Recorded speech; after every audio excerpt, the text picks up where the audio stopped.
Наступает очередной день, и это прекрасная возможность запланировать много полезных дел для себя. И самое главное, конечно же, их выполнить и провести этот день максимально продуктивно. А чтобы именно так все и получилось, каждое утро вместе с вами день встречаем мы, программу «Утро Якутии», самая семейная, уютная программа телеканала «Якутия-24».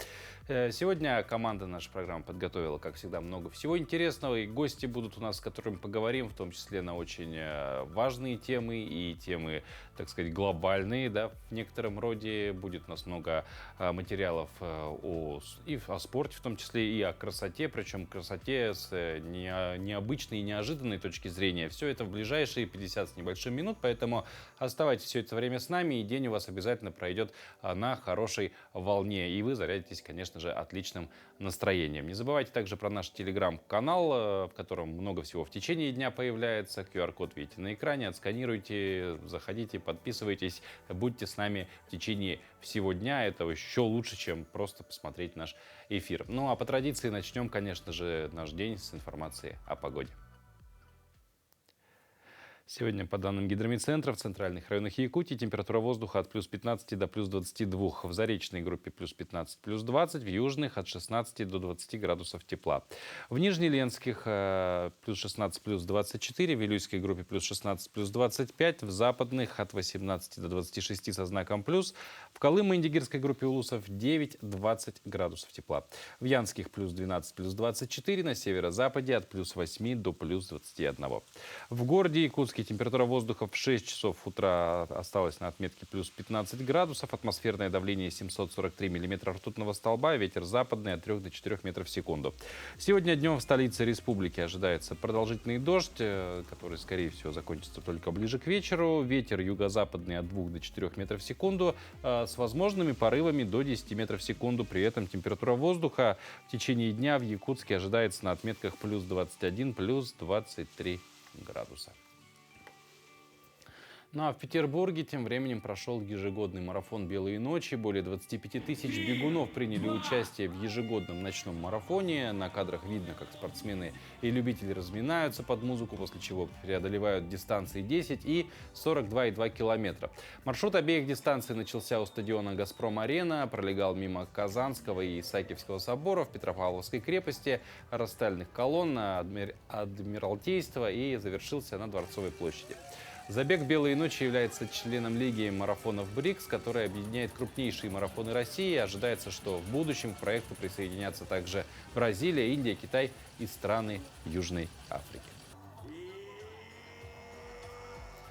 Вот такая вот спортивная новость. Ну а о других новостях нам расскажут наши коллеги из информационной службы. Выпуск новостей прямо сейчас, после которого мы вернемся и поговорим на важную тему поступления в высшие учебные заведения.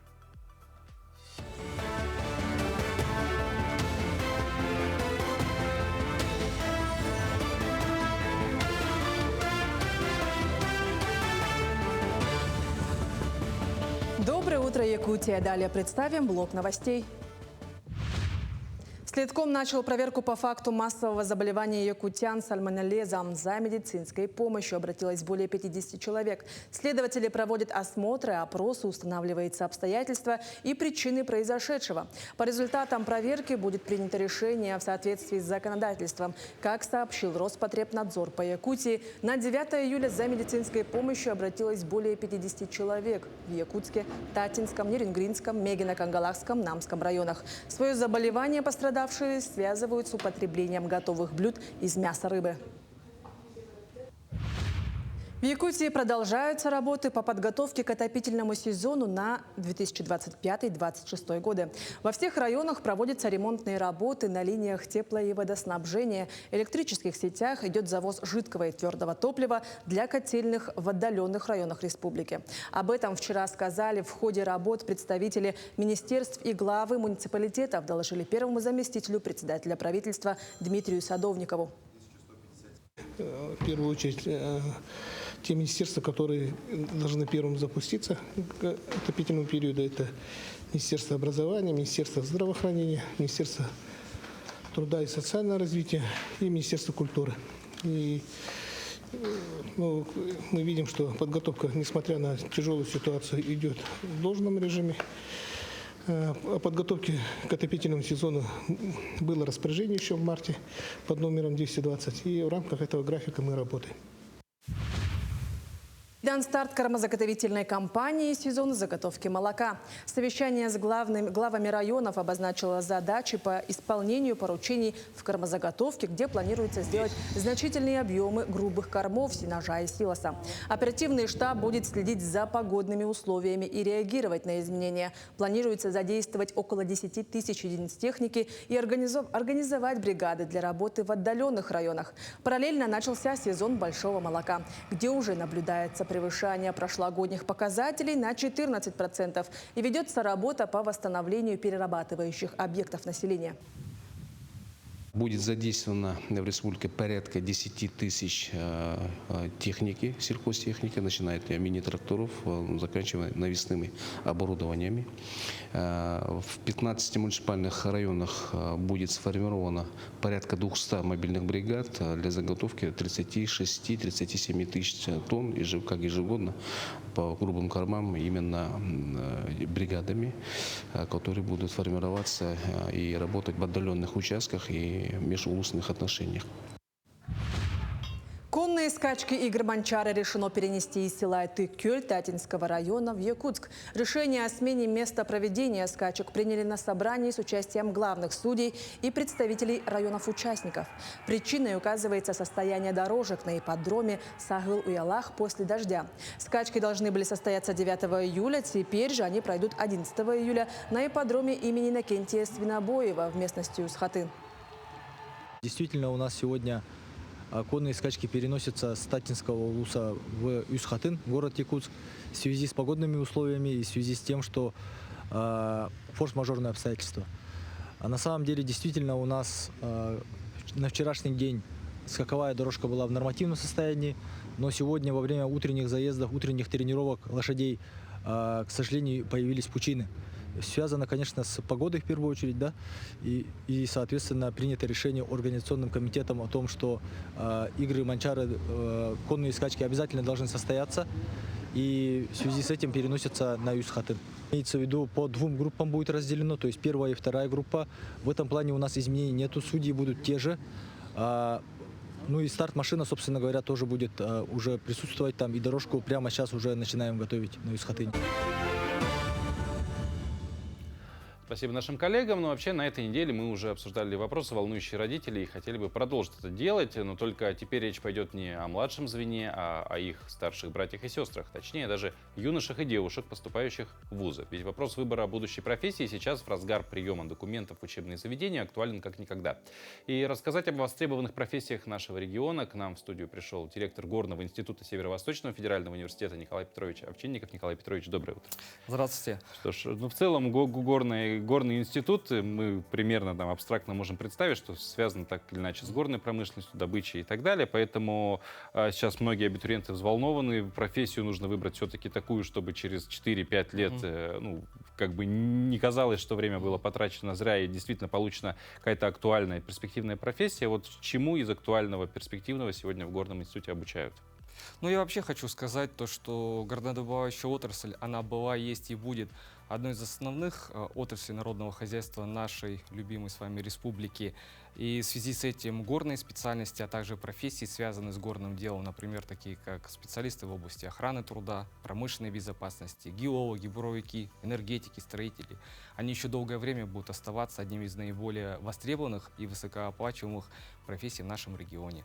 Также хочу отметить, что в последние несколько лет у нас в стране высшее инженерное образование находится в особом почете.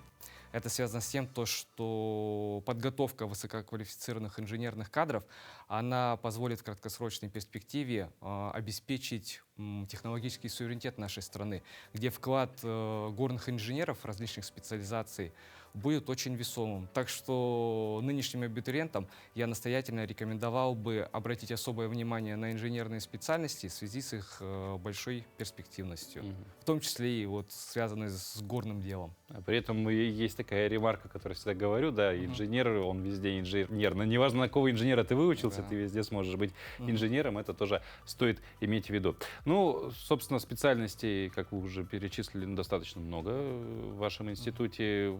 как же попасть в него, то есть какие условия для поступления, какие экзамены необходимы, то есть, скорее всего, все по результатам единого государственного экзамена. В университет на любые специальности у нас можно попасть как после окончания школы по результатам ЕГЭ, также и людям, которые закончили среднее профессиональное образование уже по результатам вступительных испытаний, которые проводятся непосредственно у нас в ВУЗе. То есть, если касаемо технических специальностей, то обязательно нужно сдавать это для нынешних школьников русский язык, математика профильная, а там уже либо физика, третий предмет, либо информатика. У остальных, вот у нас, у горняков, это может быть еще и химия, может быть и география. То есть, после среднего образования там уже специальные дисциплины и обязательно тоже русский язык. То есть в целом, если мы говорим про вчерашних школьников, да, которые сдавали единый государственный экзамен, то по сути это 3 экзамена, 2 основных, которые в принципе везде, это русский, математика и какой-то еще может быть либо информатика, физика или химия. А когда будут известны, то есть до какого числа документы подаются, когда завершается приемная кампания и когда станут известны имена тех, кто зачислен? Ну, до 18 июля включительно могут подать свои документы люди, закончившие среднее профессиональное образование. По результатам ЕГЭ люди могут свои документы сдать включительно до 25 июля. А 27 июля все прекращается, и результаты будут известны уже в начале августа. То есть меньше месяца, в принципе, остается до завершения. Ну, сейчас кампания идет в разгаре, в самом разгаре. Да. У нас лето не в разгаре, зато кампания стабильна, как бы это хорошо. А есть ли какие-то, опять же, моменты, связанные с квотами, опять же, на целевое обучение, возможно? Всегда мы знаем, что у нас есть бюджетные места, у нас есть платные места. Что с этим сегодня? То есть количественно, можете ли сказать? Квоты есть везде. То есть у нас касательно горного института есть целевые квоты, то есть это 6 мест на горное дело, чуть меньше на техносферную безопасность, а также есть квот для сирот и для участников ветеранов боевых действий и для участников СВО и их детей. Ну, допустим, забежим чуть-чуть вперед, человек подал документы, поступил, все. Какие условия для студентов? То есть мы тут говорим, конечно, про именно учебный процесс, опять же, какая-то материально-техническая база, может быть, финансовая поддержка в виде стипендий и так далее. Ну, смотрите, то есть практически касательно горного института у нас практически все студенты с первого курса обеспечены общежитием. После 3-го курса у нас ребята едут уже на производственные практики оплачиваемые. Мы трудоустраиваем без исключения всех на оплачиваемые практики. В месяц у нас ребята могут заработать от 80 до 200 тысяч в месяц на практике. Во время практики? Да, за месяц. Так что если у нас специалитет, 3 практики, то ребята неплохо зарабатывают, а дальше уже устраиваются на работу. Горняки сейчас, геологи очень нужны в стране и республике в частности. Вот с практикой, что интересно, что, в принципе, это уже потенциально будущее место работы может стать, если себя зарекомендовать там. Очень неплохо, что именно в таком формате работа по практике налажена. Ну и, конечно же, говоря про студенческую жизнь, мы все-таки понимаем, что одной учебой студенчество никогда не заканчивается. Это и внеучебная какая-то жизнь и так далее. Больше оно связано, наверное, с каким-то студенческим сообществом в случае, допустим, вообще суммарно университета Северо-Восточного. Это профсоюзная организация студентов. Как вот внеучебная жизнь студентов сегодня проходит? Какие сообщества? Чем еще можно себя завлечь, скажем так? Ну, внеучебная деятельность в университете, она бурлит очень сильно. То есть я в свое время, когда учился, у нас не так было. Я даже ребятам нынешним сейчас завидую. То есть различные культмассовые мероприятия. То есть у нас студенты участвуют в различных рода акциях, популяризации горного образования, волонтерскую помощь оказывают, устраивают различные концерты, то есть также ведут профориентационные встречи для школьников, то есть студенты нам активно помогают в популяризации инженерного образования. И им я хочу выразить огромную поддержку, потому что с помощью молодежи мы должны завлекать наши дальнейшие перспективные кадры. Ну, я просто хочу еще добавить, почему вы заговорили про внеучебную работу, потому что сегодня очень большой ориентир идет на софт-скиллы, так называемые, и, в принципе, вот какая-то внеучебная жизнь, Да, она развивает. она их, конечно, развивает. Она их Ораторское искусство, общение с людьми, умение выстраивать какие-то связи — это очень важно. Мгм. То есть не только знания профессиональные Конечно. получаются, но и помимо этого смежные. Николай Петрович, спасибо большое за беседу. Желаем вам, что ж, побольше абитуриентов и, самое главное, благодарных и успешных студентов, наверное. Спасибо вам большое. Вот. Ну и, конечно, хорошего дня. Вот. Ну, а мы двигаемся дальше. И вот в современном мире сидячий образ жизни — это повсеместное явление, будем откровенны. Активность все больше уходит на какой-то такой эпизодический план, это сильно влияет на наше здоровье. Кроме того, и утреннее пробуждение у многих происходит с трудом. Еще сложнее заставить себя встать с кровати и заняться подготовкой к рабочему дню. И чтобы взбодриться и быть готовым к новым свершениям, многие начинают день, например, с чашечки кофе. Однако есть намного более эффективное решение. Специалисты советуют сразу после пробуждения сделать зарядку. Это поможет не только начать день, но и достаточно долго в течение дня сохранять бодрость. Всем доброе утро, дорогие жители нашей республики! Сегодня с вами на связи тренер Света Миронова, и мы с вами сделаем классную зажигательную зарядочку. И давайте вместе со мной мы с вами поднимаемся. Первым делом начинаем с разминочки, подготовим наше тело. Сделали хороший вдох через нос, вытягиваемся наверх и выдох, наклоняемся. И еще раз, хороший вдох, вытянулись, выдох и последний раз вдох. И выдох. Супер, отлично. Выпрямились. Начинаем круговые движения головой. Раз, два, три. В другую сторону. Раз, два, три. Кисти на плечи и круговые в плечевом. Раз, два, три, четыре. В другую сторону. И раз, два, три. Супер! Сейчас мы выполняем шаг в стороны, немножко разогреем наши суставы, чуть-чуть слегка приседаем и ножку вытягиваем, подключаем наши руки, локти отводим назад и раз, два, три, четыре, пять. Выполняем развороты, поворачиваем корпус в стороны, раз, два, три, четыре, пять, шесть. Подключаем ножки, выполняем захлест и раз, два, три, четыре, пять, шесть. Супер, еще раз сделали вдох, выдох. Сейчас мы с вами добавим немножко интенсивности. Начинаем бег на месте, поднимаем наши коленки и побежали. Давайте 20 секунд. Самое главное, мы с вами дышим.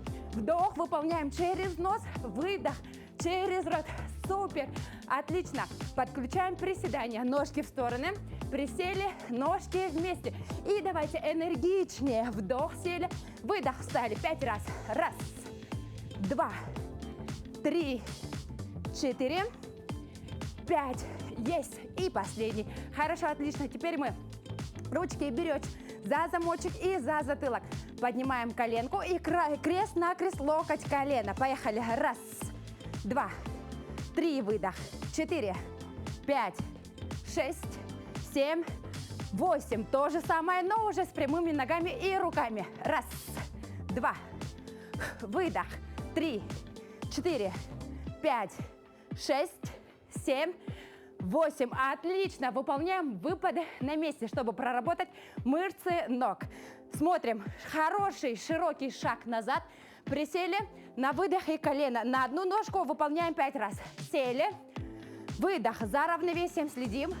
3. Вдох. Выдох. Спинку держим ровно. 4. И 5. Сейчас мы с вами меняем ножку. Вдох. Выдох. Раз. Два. 3. 4. 5. Отлично. Ноги поставили шире плеч. И давайте сделали хороший вдох. И приседаем. Выдох. Поднимаемся. Вдох. Выдох. И в заключении мы с вами растягиваемся. Сделали хороший наклон. Растягиваем всю заднюю поверхность ног. Правой ножки. Раз. Два. К левой ножке. Раз. Два. 3. Ручки взяли. Вытягиваемся вперед. Спинку округляем. 3, 4. И прогнулись. Раз, два, 3. Хорошо. Встряхнули, расслабили ручки. И давайте восстановили дыхание на последних. Вдох, выдох. С вами была тренер Света Миронова. Всем отличного дня. Ну, мы продолжим говорить про спорт, потому что в Татинском Улусе продолжаются соревновательные дни 22-х игр Манчары. Ну, за первые дни уже определились некие лидеры, однако спорт – дело непредсказуемое, это всегда нужно помнить, поэтому лидер может поменяться. Тем не менее, сами игры Манчары – это грандиозное спортивное событие, фактически якутская Олимпиада. Как сказали, несколько комплектов наград уже были в эти дни разыграны. Нас, конечно, интересует, как вообще начинается утро в Итакёле, где соревнования проходят, как спортсмены его начинают и другие участники спартакиады. И в эти дни на месте находится в том числе наша коллега Любовь Васильева и делится с нами сегодня атмосферой игр.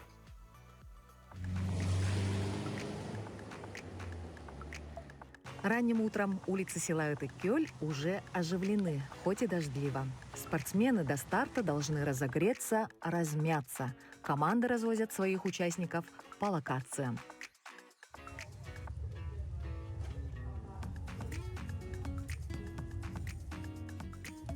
У Елены Бурнашовой это уже третьи игры Манчары. Мы застали спортсменку во время разминки. Танцы 10 и 5. А когда у вас старт? Сегодня от 9 утра и завтра. Как прошли отборочные и сборы? Отборочные, ну, как сказать, нормально. 4-я и 5-я была по итогам отбора. И вот сейчас посмотрим. У всех спортсменов боевой настрой. На беговой дорожке можно увидеть как перспективных молодых спортсменов, так и именитых. Тренировки идут отлично, ранним утром, потому что из 9 уже начинается соревнование. И как ваше настроение? Как вас встретила Татинская земля? Настроение хорошее, Татинская земля встретила очень отлично, все дружелюбно. Много соревнований провели в Манчары. И отборочные, и промежуточные соревнования. Каждый все равно тут только 16 спортсменов в каждой весовой категории, которые были именно в топ-10 и в топ-6 на соревнованиях. Так что тут слабых нету, все будут очень сильно подготовлены. Доброе утро, Якутия, коллеги! Программа соревнований включает 11 национальных видов спорта. Спортсмены, участники демонстрируют силу, ловкость, выносливость, а зрители, конечно же, наслаждаются зрелищными выступлениями. Спартакиада способствует не только популяризации национальных видов спорта, но и укрепляет дух единства и дружбу среди участников. На поле тренируется и легенда легкой атлетики, любимица публики Наталья Леонтьева. Ой, бег – это красота, это свобода. Это я так самовыражаюсь. Я такой человек более замкнутый, да? А вот когда я бегаю, я чувствую свободу. Ну, когда свободно бежишь, с наслаждением, с кайфом, то да. А вот бывает, когда бег не идет, там мучаешься, терпишь. Тоже бывает, но в основном, да, это свобода, мне кажется. И вот на стадионе Нюргун-Батур дан старт бегу на дистанции 10 километров среди женщин. Соперницы все достойные, но золото взяла звезда сунтарской земли Наталья Леонтьева. Соревнования параллельно проходят на нескольких площадках. Находимся на стадионе. Рано утром дождь прошел, до сих пор идет. Беговая дорожка сейчас мокрая, но матч состоится в любую погоду. Будем проводить соревнования по программе, по расписанию. И ваши пожелания участникам, командам? Каждый участник, каждая команда готовились к этому мероприятию 4 года. Мы проводили 23 квалификационных соревнований для отбора лучших спортсменов республики по видам спорта. Поэтому они все ждут своего старта, они все желают показать свой лучший результат. Поэтому от имени организаторов, от имени главной судейской коллегии, всех судей, я им желаю, главное, без травм, хорошо разминаться, погода не летняя сегодня, провести хорошую разминку и показать свой лучший результат. Также ранние пташки в пространствах села и на массовых мероприятиях – это волонтеры. Со 2 до 5 проходили обучение для волонтеров и... На каких площадках вы работаете и как работаете? Ваши обязанности? Наша обязанность – это помогать людям, помогать спортсменам И смотреть порядок вокруг, помогать людям. и дарить Радость. эмоции, хорошие эмоции. История одного утра соревнований такова, а мы и далее будем держать вас в курсе событий. Любовь Васильева, это Кёль, Татинский район. Такие события — это, конечно, всегда непередаваемые эмоции, ну а мы вместе с тем желаем, конечно, всем спортсменам удачи и пусть победит сильнейший. Теперь же вопрос к мужчинам. Давно ли вы дарили цветы женщинам? Неважно кому – жене, маме, дочке, коллегам на работе. Нередким вообще бывает явление, когда цветы дарятся только в честь праздника.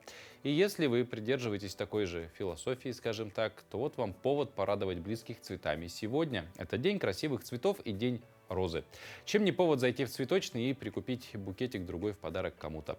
Ну а о других праздничных и исторических событиях сегодняшнего дня расскажем далее.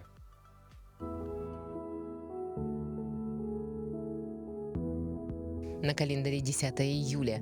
Сегодня отмечают День победы русской армии над шведами в Полтавском сражении. По народному календарю Самсон – Синагной. На Руси Самсона, Самсона называли также Синагноем.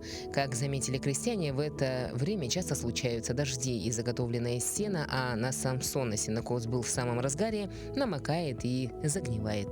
Кроме того, дождь на Самсона обещал еще 7 недель мокрой погоды до самого бабьего лета. На Самсона дождь, 7 недель тож, говорили люди. Зато ясная погода предвещала 7 недель безоблачного неба. Этот день в истории.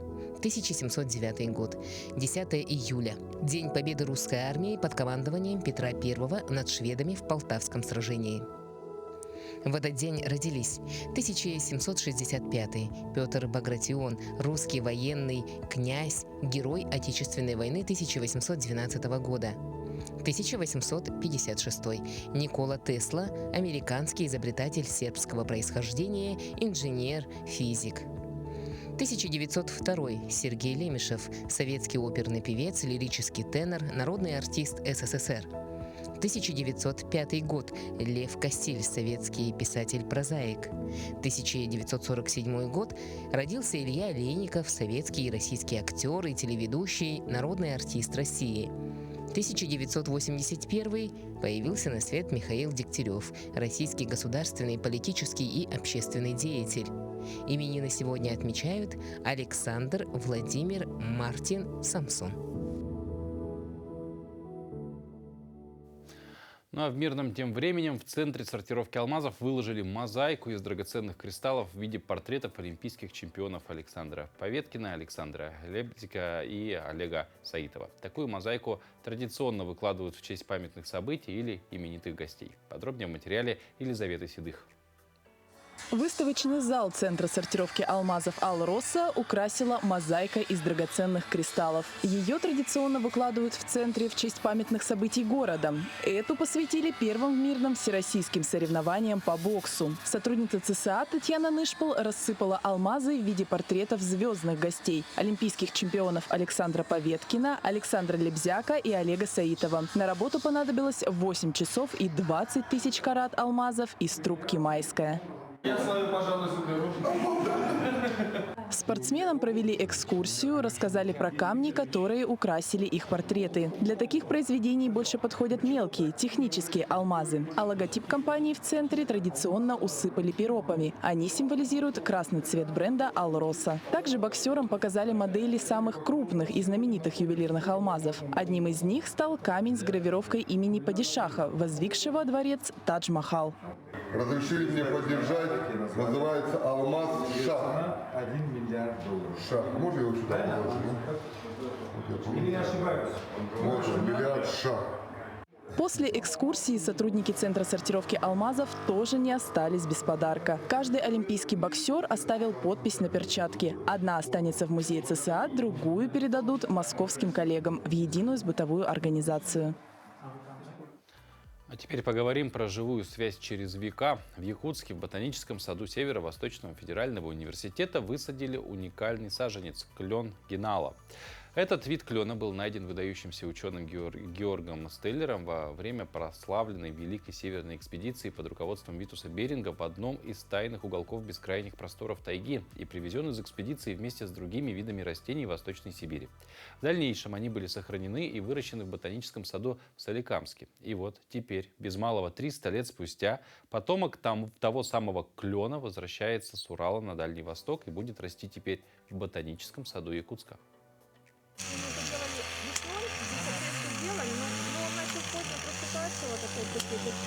Аномальная зима была. Директор ботанического сада Наталья Иванова подрезает ветки у клена гинала, который растет тут с середины 2000-х.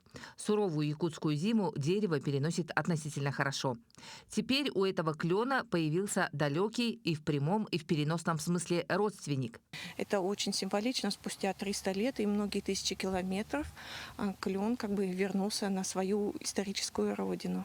Но мы, конечно, посмотрим. Генетику, наверное, сильно она не поменяла, но тем не менее у них могут отличаться по ритму развития, по каким-то параметрам внешним. Это может быть отличие. Ну, это мы, как говорится, поживем, увидим, посмотрим, да. Выдающийся ботаник Георг Стеллер, сподвижник Витуса Беринга, наверняка не загадывал, что собранные во время Северной экспедиции и изученные им образцы растений когда-то вернутся на почти историческую родину. Саженец, потомок того самого клена из коллекции Стеллера, якутским коллегам подарил и привез из Соликамского ботсада общественный деятель, путешественник, руководитель проекта «Великая Северная экспедиция» Витуса Беринга Ильдар Маматов.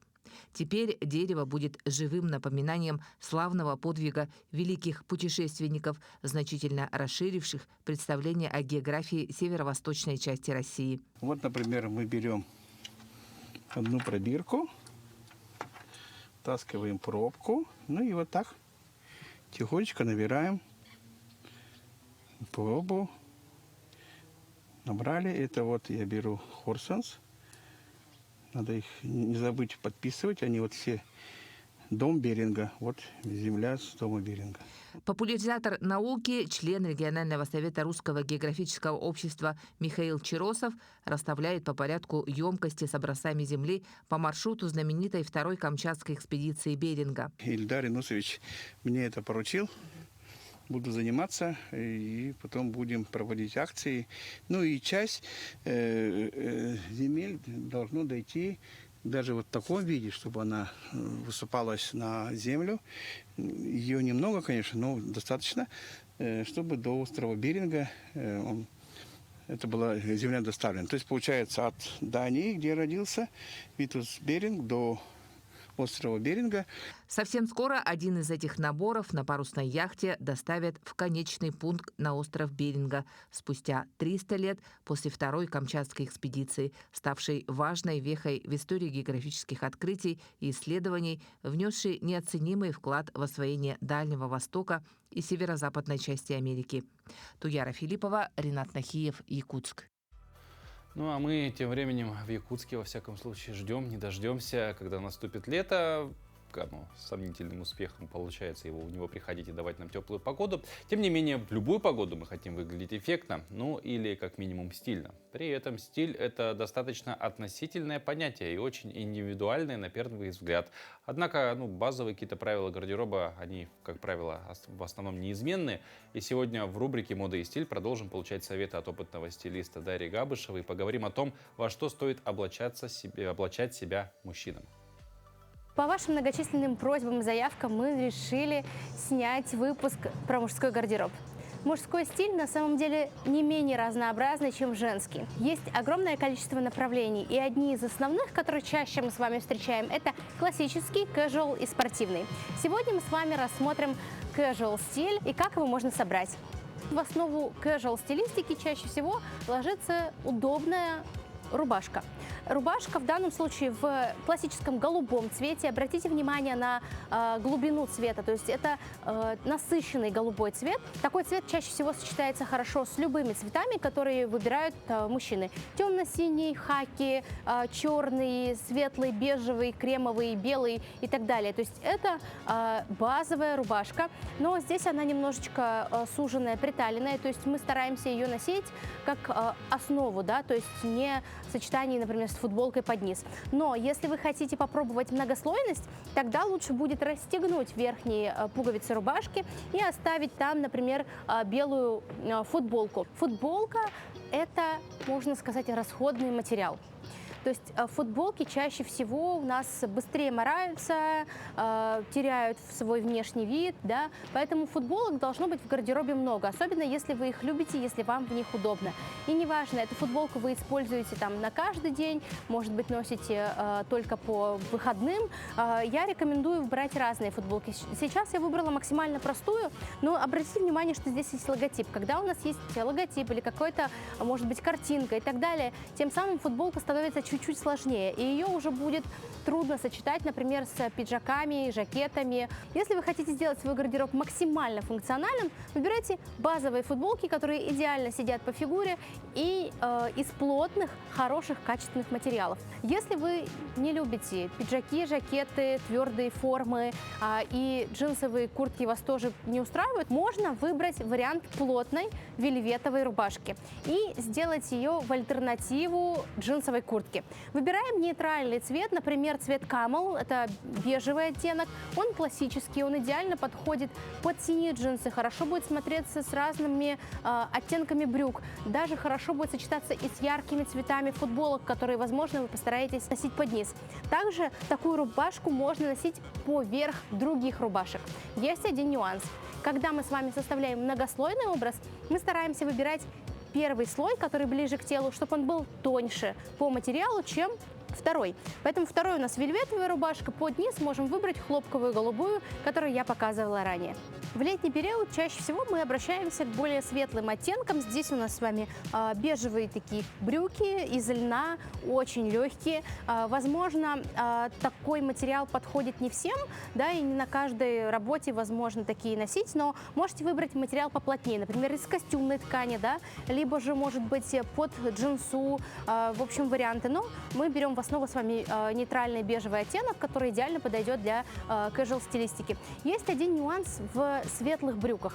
Это обувь. Когда мы с вами выбираем светлые брюки, обязательно старайтесь подобрать более светлую обувь, потому что чаще всего, когда мы с вами носим светлые брюки с черными кроссовками, с черными туфлями, чаще всего это выглядит дисгармонично и портит полностью весь силуэт.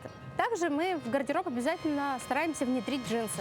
Джинсы на самом деле бывают совершенно разные. Здесь у нас с вами более классический вариант в голубом оттенке, такие более свободные джинсы. Сейчас актуальны джинсы, которые не плотно прилегают к телу, так, чтобы между вами и джинсами был воздух. Но мы с вами, как говорится, хорошо относимся к любым стилям. Если вы любите более узкие джинсы, это тоже приемлемо. Важно соблюдать момент с пропорциями. Если вы выбираете узкие брюки, то чаще всего верх у вас, скорее всего, тоже должен быть прилегающий к телу. Если вы выбираете объемные джинсы, старайтесь выбирать более свободный верх. В том случае ваш образ точно будет смотреться хорошо. Подобрав правильный базовый casual гардероб, вы точно сможете быть органичными в совершенно разных жизненных ситуациях, как на свидании, так и на работе. Поэтому обязательно обращайте внимание на то, что вы покупаете, для того, чтобы все это идеально сочеталось. Всем хорошей недели, будьте самыми стильными. Что ж, мотаем на ус советы стилиста. Для мужчин редко они бывают, поэтому прислушаться, я думаю, все-таки стоит. Совсем скоро мы в студии ожидаем еще одного гостя, с которым поговорим еще об одном громком событии этого лета в Якутске. Ну а прямо сейчас наши коллеги из информационной службы готовы рассказать о последних новостях.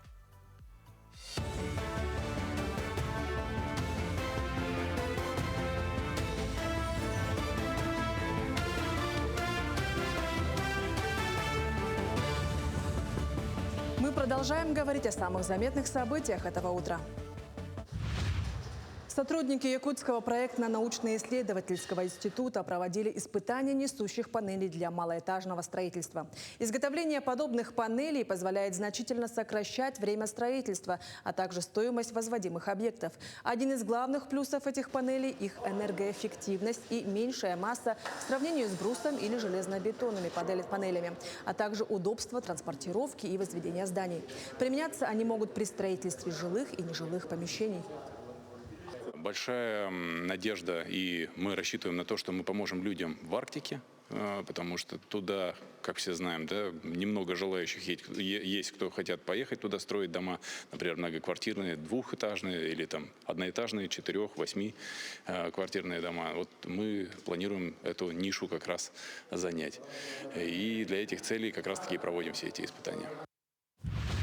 В Якутии продолжается прием подачи документов в вузы. По традиции основной поток документов получил Северо-Восточный федеральный университет.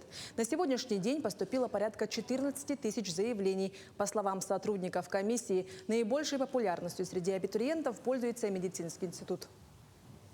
Хочу стать врачом, потому что, когда я хожу к врачам, очень сильно завидую, потому что тоже хочу помогать людям, тоже хочу очень много знать, когда вот просто говоришь свои жалобы, не сразу понимает, что случилось. Сегодня принесла справку 29Н. До этого где-то неделю назад подавала уже заявку, и вот дополнительные справки принесла.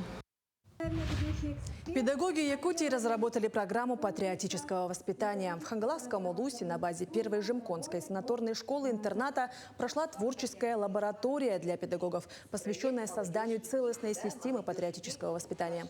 26 педагогов из разных районов республики разработали программу «Сарыннар Суластарын» для учащихся 5-11 классов. Программа направлена на изучение жизни и деятельности выдающихся людей и государственных деятелей Якутии. Каждый ребенок должен обладать, скажем так, чувством национальной гордости, да, любви к своей родине, к любви к своей малой родине, да, к любви своему окружающему. Да. Как раз-таки наша задача вот сформировать у детей, да, чувство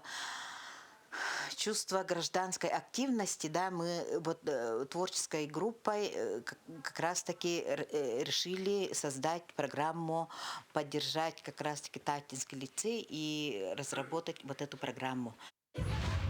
Ленский музей отпраздновал День семьи, любви и верности. Историко-краеведческий музей провел праздничную программу «Моя семья, мое богатство». Гости музея познакомились с экспозицией, посвященной истории ленских семей и традициями прошлых поколений.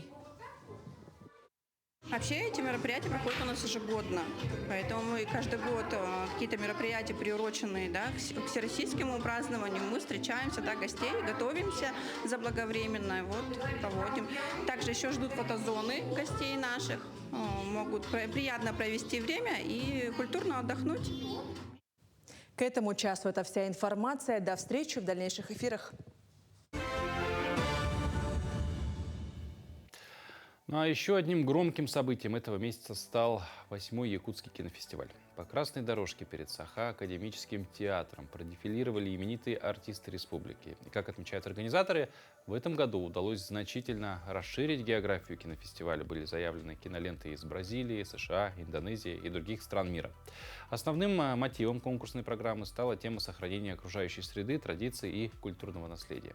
Вот о том, как прошло масштабное событие, кто же завоевал гран-при фестиваля, расскажет наш гость, режиссер, продюсер, сценарист Алексей Романов. Алексей, доброе утро. Доброе утро. Ну, в целом, 8-й кинофестиваль, если еще учитывать перерыв в 3 года, мог бы быть 11-м, тем не менее 8 это уже, такая для такого мероприятия очень большое число, я считаю.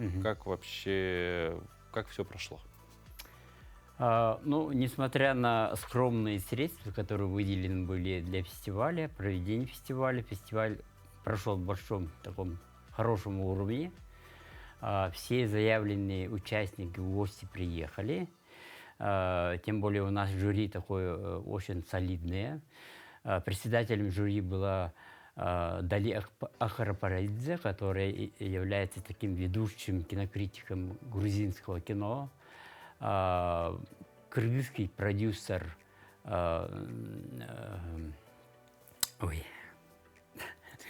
извиняюсь, с памяти выбила. Ладно, сейчас. Из России, значит, Сергей Анашкин, тоже очень ведущий наш кинокритик, киновед.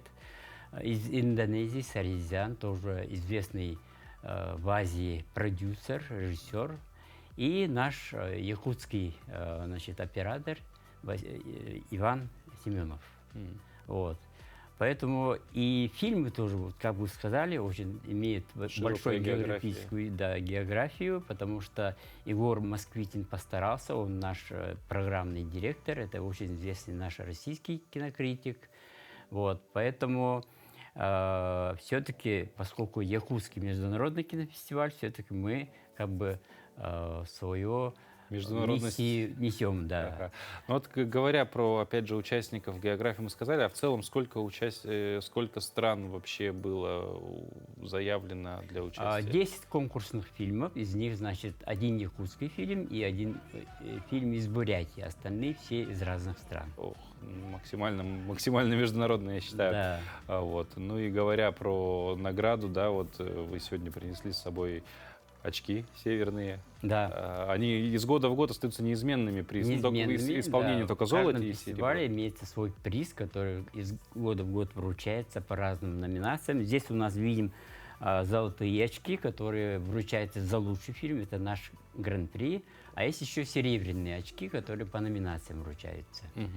Вот. Я считаю, что кинофестиваль, она продвигает не только якутский кинематограф, но и в целом и республики, и Россию.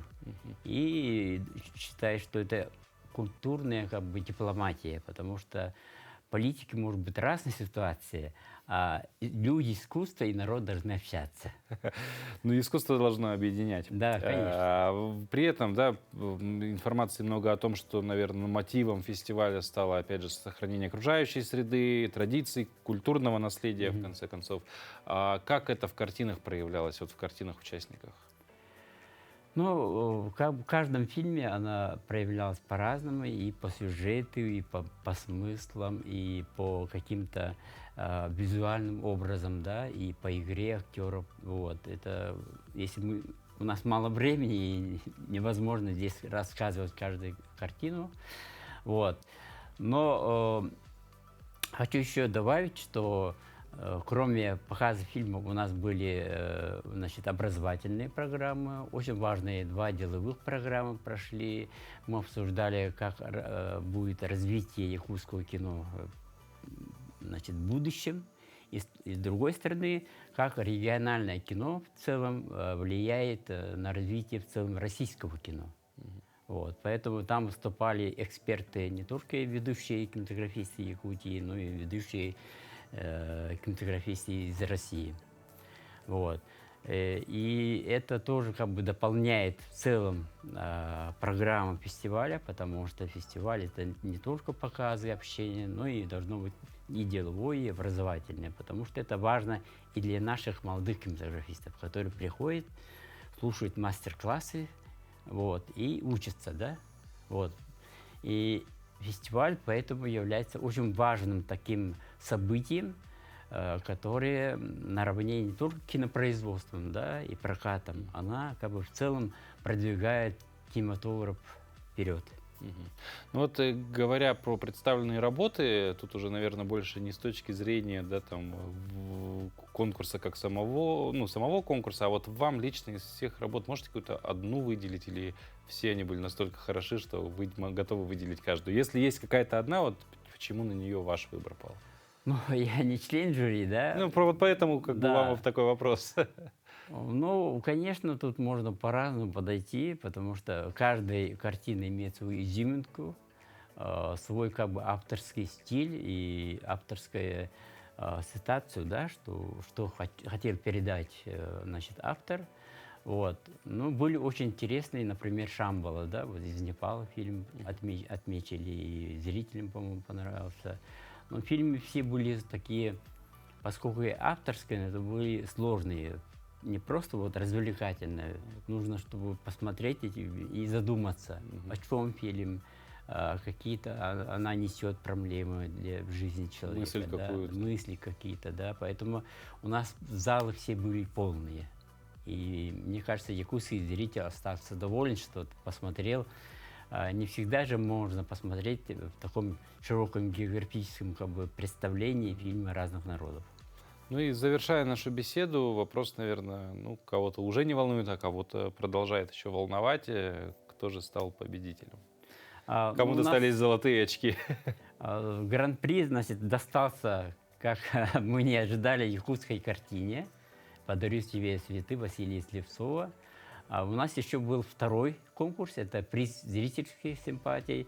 И этот фильм проходит среди якутских фильмов и достался Сандалу Баишеву за фильм «Диадорову против течения». Да, ну, в принципе, можно их поздравить. И, ну, я так понимаю, с учетом перечисленного вами жюри, я думаю, это, ну, по достоинству как бы не просто так награда в руки приходит. То есть, Да. действительно была проделана колоссальная работа. И вот на фоне этого, да, вопрос такой, в двух словах буквально, да, то есть обсуждали и развитие регионального кино в целом, якутского кино.